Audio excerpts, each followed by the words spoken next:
Imagens de câmeras de segurança mostram a movimentação das caminhonetes usadas pelos bandidos antes e depois do roubo dos 718 quilos de ouro, como mostra o repórter Vitor Bonini. Quando os bandidos chegaram com as viaturas falsas da Polícia Federal, os portões deste lugar estavam abertos. Por isso, eles entraram neste terreno que tem um galpão atrás. Um superintendente da Companhia de Trânsito da capital é assassinado em Taboão da Serra. A reportagem é de Giba Bergamin. A polícia já ouviu testemunhas e agora vai analisar as imagens das câmeras da rua onde foi o crime para tentar identificar os criminosos. Palmeiras tropeça de novo no Brasileirão. O jogo contra o Vasco da Gama terminou em empate agora há pouco na Arena Palmeiras. E na Avenida Paulista, a fila da cultura. As últimas horas para ver a exposição da Tarsila do Amaral. Ana Paula Campos. É a última oportunidade para conferir as obras de uma das maiores pintoras brasileiras. E pode se programar. O MASP vai ficar aberto até meia-noite, hoje e amanhã. É agora no SPTV.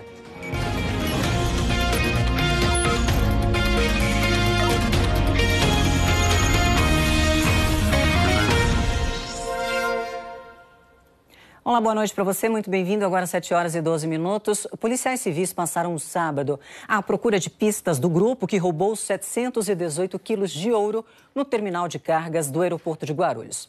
A nossa reportagem foi aos dois locais onde os bandidos abandonaram 4 caminhonetes e conversou com testemunhas. E conseguiu também imagens do deslocamento dos criminosos. Quinta-feira, 2h14 da tarde. A caminhonete prata passa na rua Papiro do Egito, no Jardim Nair, na Zona Leste. Em seguida, um caminhão-baú. Logo atrás, uma caminhonete branca. Meia hora depois, 2 viaturas falsas da Polícia Federal seguem no mesmo sentido. Nelas estavam os bandidos e os 718 quilos de ouro roubados do terminal de cargas do aeroporto de Cumbica, avaliados em 110 milhões de reais. Quando os bandidos chegaram com as viaturas falsas da Polícia Federal, os portões deste lugar estavam abertos. Por isso, eles entraram neste terreno que tem um galpão atrás. Logo, estacionaram uma das viaturas aqui, a outra um pouco mais ao lado. Tiraram a carga de ouro e colocaram em outras 2 caminhonetes, uma branca e uma prata, com as quais eles seguiram em fuga. Mas deixaram para trás, os pallets, ou seja, as estruturas de madeira que servem como base para a carga de ouro. No terreno fica um depósito de materiais de construção. O Wagner trabalha aqui e ficou surpreso quando voltou ao galpão. Saí para trabalhar, fiz uma entrega, voltei, a bagunça já estava feita. Na realidade, eu não vi nada. Antes de fugir, os bandidos tentaram apagar todas as impressões digitais. A polícia acredita que daqui o ouro seguiu nas 2 caminhonetes até o Jardim Siqueira, também na Zona Leste. Elas foram trazidas para este estacionamento que fica a 1,5 km de distância. Só que uma testemunha que viu a chegada dos veículos disse que os motoristas abandonaram os carros sem tirar carga alguma. Chegou uma, após em seguida chegou a outra, né? Aí deixaram 2 de vidro, deixou as 2 de caminhonete aí, né? Tá, depois que eles deixaram, eles se retiraram, né? Um era alto, né? Um alto, barbudo, tá? O outro era meio baixo, forte, ocupado, assim, né? Pessoas normais. Neste sábado, a polícia afirmou que fez buscas na capital atrás dos bandidos e que já ouviu 10 pessoas e procura mais pistas dos criminosos que participaram do maior assalto a um aeroporto no Brasil. A dinâmica do fato nos leva fortemente a crer que existem pessoas que conheciam aquela rotina de uma área restrita de um aeroporto internacional, um terminal de cargas de um aeroporto internacional.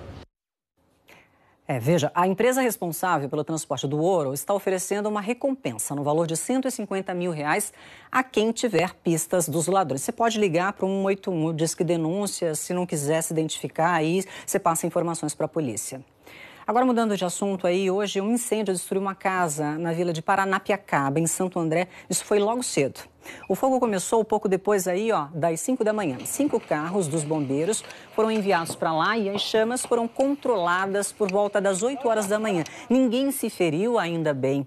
A casa fica na rua direita, perto do Museu Castelinho, uma das atrações de Paranapiacaba. É uma casa térrea, antiga, do tempo lá da construção da estrada Santos-Jundiaí, no final do século XIX.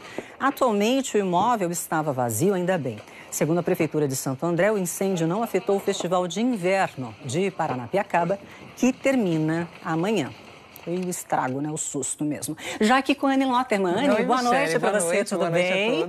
Estamos solares desde cedo, mas agora não está mais funcionando. Não está mais. Você falou que ia mudar e já está nesse sentido, né, Anne? Já sim, Michele. Olha, o primeiro sinal foi a névoa, gente, que começou a se formar na Baixada Santista e por isso já tem a operação Comboio na Anchieta Imigrantes. Vale atenção redobrada para quem for para o litoral ainda hoje ou até amanhã de manhã, que ainda tem essa previsão. Certo. Agora, o que está acontecendo, Michele? O vento está jogando umidade do mar aqui para São Paulo, por isso tem previsão de chuva, principalmente nessa área mais escura do mapa que pega a região sul do estado. Tá, essas informações. Pois bem, e aí qual o cenário para amanhã, começando a capital aí?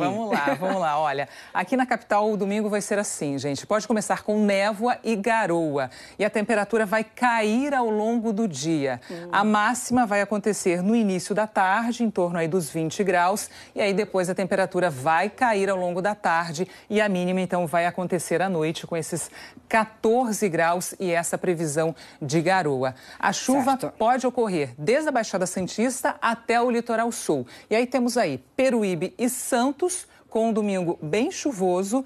Ubatuba, lá no litoral norte, sol entre muitas nuvens. Em Aparecida, mínima de 12, máxima de 24, com pouquíssimas nuvens por lá. E Campos do Jordão, Michele, amanhã vai acontecer o último dia do Festival de Inverno. O tempo vai ajudar, com mínima de 7 e máxima de 18, então vai poder aproveitar bastante esse domingo em Campos do Jordão. Vai estar uma temperatura agradável para o pessoal que for lá, né, em Campos do Jordão. E olha, voltando aqui para a capital, na segunda já não tem mais previsão de chuva, o sol vai aparecer e aí a temperatura volta a subir ao longo da semana, pelo menos até quarta-feira, sem chuva.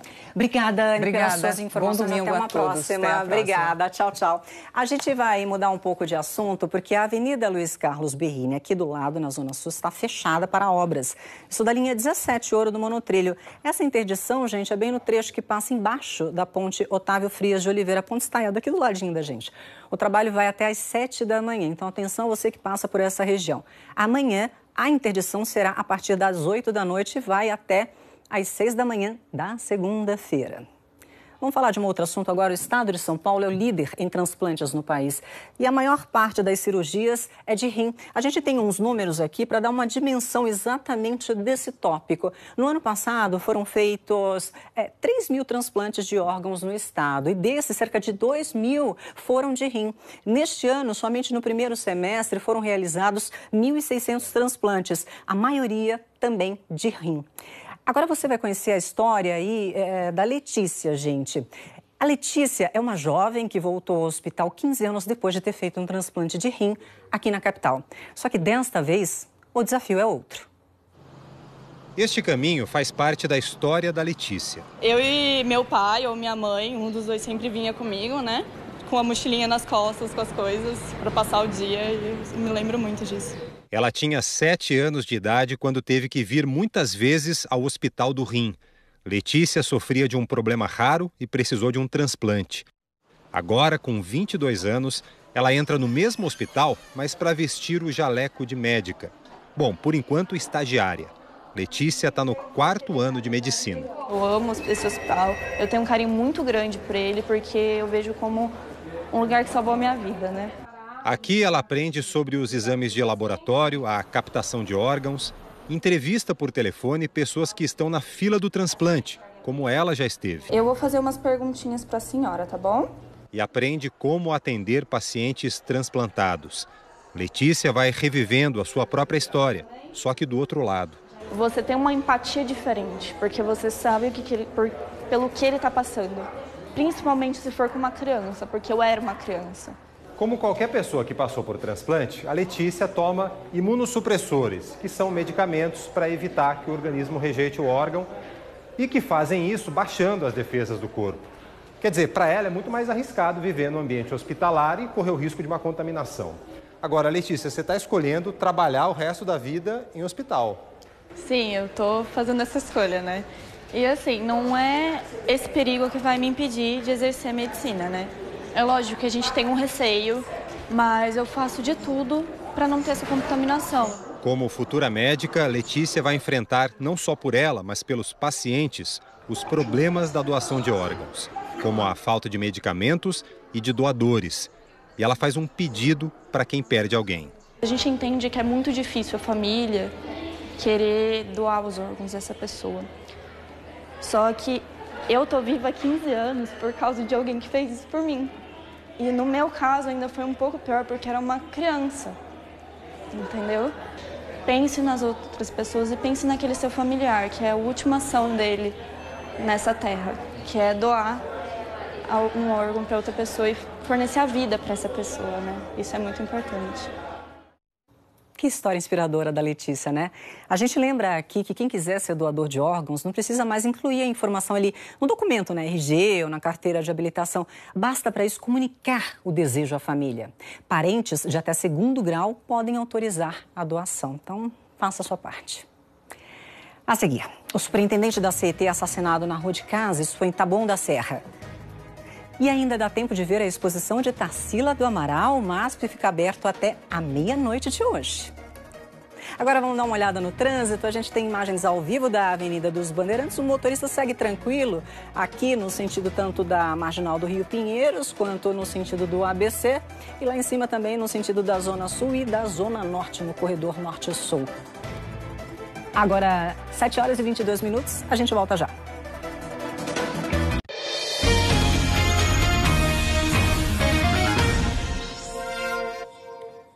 7 horas e 25 minutinhos, estamos de volta com o SP2. Moradores do bairro Parque Monte Alegre, de Taboão da Serra, estão com muito medo. Um superintendente da CET, que é a Companhia de Engenharia de Tráfego da capital, foi morto quando estava chegando em casa ontem à noite. Os vizinhos dizem que a violência na região só aumenta. 9h50 da noite. As imagens de câmeras da rua mostram o momento em que o carro dirigido por Marco Antônio Palma sobe a rua Antônio Pestana. O veículo contorna numa rotatória e ele vira para casa. Outra imagem mostra os 2 criminosos numa moto. Eles aceleram em direção à vítima, que tenta uma manobra para fugir. O garupa desembarca, saca a arma e atira. A mesma imagem mostra o carro já sem controle invadindo uma praça. O tiro atingiu o pescoço de Marco Antônio. Vizinhos relatam o clima de pânico no bairro Parque Monte Alegre, em Taboão da Serra. Cada semana é um morador sendo assaltado, abordado, tentativa, ou seja, tá super perigoso e a gente não tem policiamento. Você dá uma volta, você vai reparar que várias casas também estão vendendo, porque o pessoal acaba ficando com medo e querendo se proteger, saindo daqui, né? Não é a primeira vez que isso acontece aqui, infelizmente, a gente tem uma vítima fatal e a gente constantemente fica preocupado, né? Porque poderia ter sido com a gente também. Palma tinha 57 anos e era funcionário da Companhia de Engenharia de Tráfego da capital há cerca de 40 anos. Entrou na empresa como office boy e ocupou vários cargos até chegar a superintendente de recursos humanos.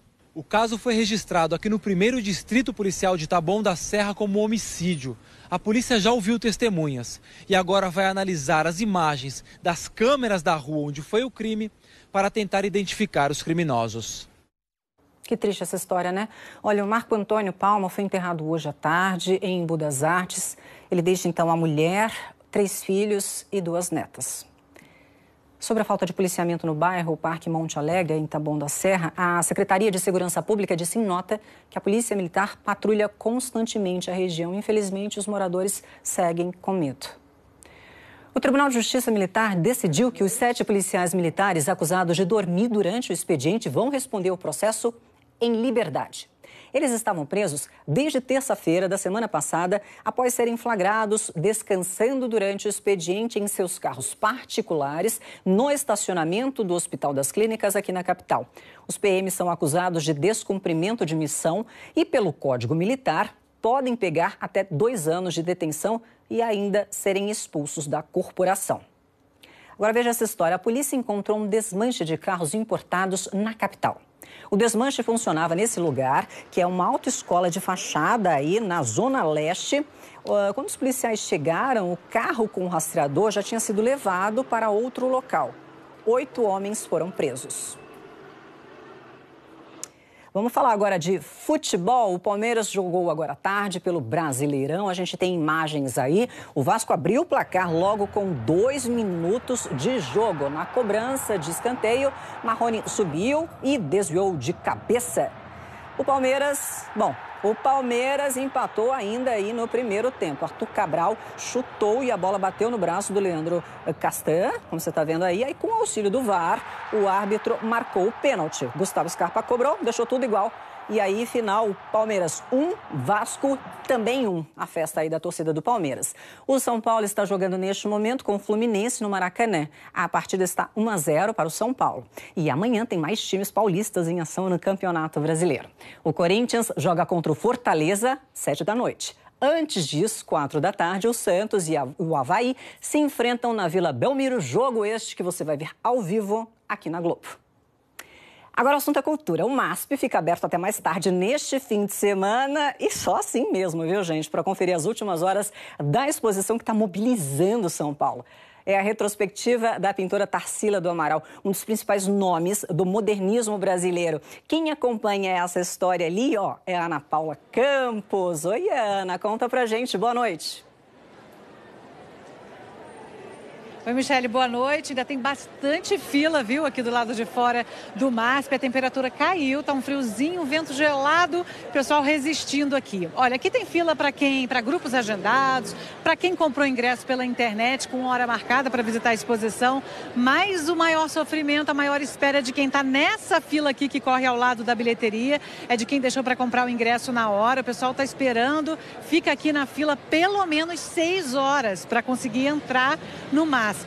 Olha, essa já é a exposição de uma artista brasileira mais visitada da história do museu. Na última terça-feira foi quebrado um recorde diário de público aqui. Foram mais de 8.800 pessoas.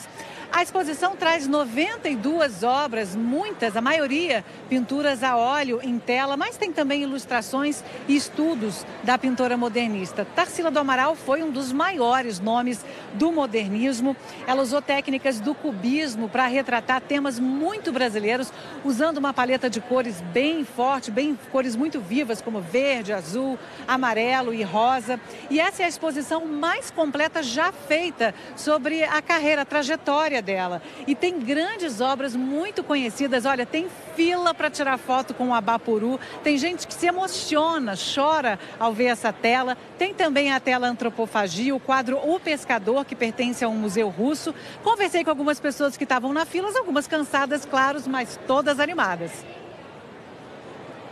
Vim de Goiânia. Cheguei hoje cedo. Para ver a exposição? Para ver a exposição. Eu cheguei que era 12h30. Agora são 6h35. Pois é, umas 6 horas, 6h30 por aí. Muito tempo, enrolou muito, mas compensa para ver a Tarsila, esse trabalho da Tarsila do Amaral, né? Faz parte da nossa cultura brasileira, né? Nossa história. Acho que a Tarsila é uma artista consagrada, com certeza ver o conjunto inteiro dela deve ser bem interessante. Estou ansiosa, disseram que tem umas obras que ainda não foram expostas, que estavam no acervo pessoal, eu estou ansiosa para ver. Muito bacana isso, essa mobilização das pessoas, né? O pessoal esperando, enfrentando horas na fila, porque a exposição da Tarsila é mesmo imperdível. E você quer mais um incentivo para ir ao MASP? Pois bem, amanhã, entre 19h e meia-noite, a entrada é de graça. Vê se dá sorte, né? E além da Tarsila, dá para ver mais 2 exposições que também terminam neste domingo. Especialíssimas, uma de projetos da arquiteta Lina Bobardi e outra sobre tecidos e metais pré-colombianos. Ainda dá, gente, para conferir obras do Museu de Arte Contemporânea de Chicago, que estão expostas nos tradicionais cavaletes de vidro do MASP. Por si só, o MASP já vale a visita, né, gente? Vamos ver a sua participação pelas redes sociais, nós que sempre te convidamos a dar a sua opinião, fazer junto com a gente aqui o jornal. Olha, muita gente participando, a Rose. A cada dia, os bandidos ficam mais arrojados e atrevidos, sem se importar com o horário, local e se tem movimento ou não. Aí ela comentando o retrato que o Giba Bergamin passou da região lá de Parque Monte Alegre, Taboão da Serra, onde um superintendente da CT foi morto. Sônia, esse roubo de ouro parece coisa de cinema. Gente, muito obrigada pela sua participação. Mais uma aqui do Valmir. Boa noite, Michele. Que história linda dessa moça. O mundo está precisando de muitas Letícias. Parabéns, concordo contigo, Valmir. Muito obrigada pela sua participação. A gente vai ficando por aqui. Você quer rever alguma reportagem? Vai no Globoplay. As notícias do Brasil e do mundo, você sabe, estão no Jornal Nacional. Boa noite para você. Excelente domingo.